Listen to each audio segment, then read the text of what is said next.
Branislav Grković, Insider. Dva pitanja za gospodina premijera. Prvo pitanje tiče se budućeg rada vlade i ekspozea koji pišete. Kada će država krenuti u borbu protiv huligana i kako će borba protiv huligana biti zastupljena u vašem ekspozeu koji pišete?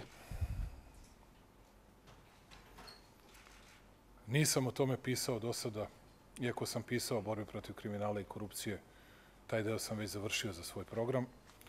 Nisam o tome napisao ni reč.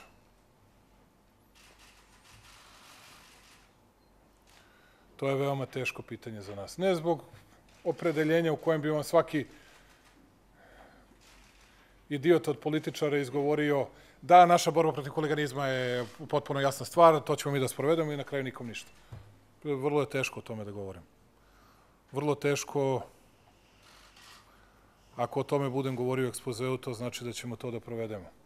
Ako ne, izvinit ću se svima što nemamo dovoljno snage za to. Ako me pitate zašto nemamo dovoljno snage za to, pa nemamo dovoljno snage za to zašto je potreban je opšte društveni konsenzus za neke stvari. Potreban vam je za ustav, potreban vam je za takve bolne stvari u kojima znate da ćete istog sekunda da budete nedvosmislena meta svih, a koji će svi drugi da koriste i koji će svi da kažu pa da, to je super. To je zato što je gladan narod, a ne zato što su to huligani. I druge vrste licemernih podmetačina. Tako da, razumeo sam vaše pitanje, veoma mi je teško na njega da odgovorim, a u skladu sa onim što budem izgovorio u ekspozeu, razumećete moju poruku i imat ćete pravo da me kritikujete zbog toga. I još jedno pitanje. Rekli ste da oni koji su rušili Savamali nisu napravili papire. Te papire je možda mogla napraviti samo državna institucija. Da li ta vaša poslednja izjava ukazuje na to da jeste neko iz državnih institucija odobrio i dao nalog za rušenje noću bez rješenja? Ma ne govori to, ali će biti rešen taj slučaj. Biće rešen taj slučaj.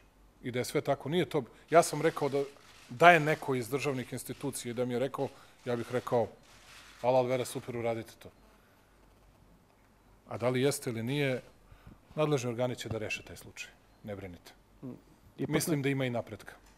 Ipak negde ostavljate mogućnost da je neko, kao što ste sami rekli, od državnih institucija uzeo zakon u svoje ruke. Posebno bi bilo strašno da nešto negiram, a da istraga nije okončana.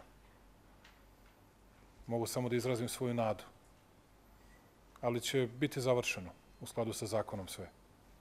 I sve pronađeno. Jedino što mi, dakle, da dalje ne širim, da se ne bih izvlačio i prebacivao krivicu na nekog drugog, ali mi je najsmešnije kada mi o tome govore oni koji su nam fantomke uveli ne na političku scenu, nego na ekonomsku scenu, hapsili Miloševića pod fantomkama, ranjavani bili, kao što vidite, jer su nekima morali da isplaćuju po 5 miliona i tako dalje. I sad mi drže predavanja svakodnevno, tako da mi ćemo ovo da rešimo, jer to je naša obaveza prema budućnosti.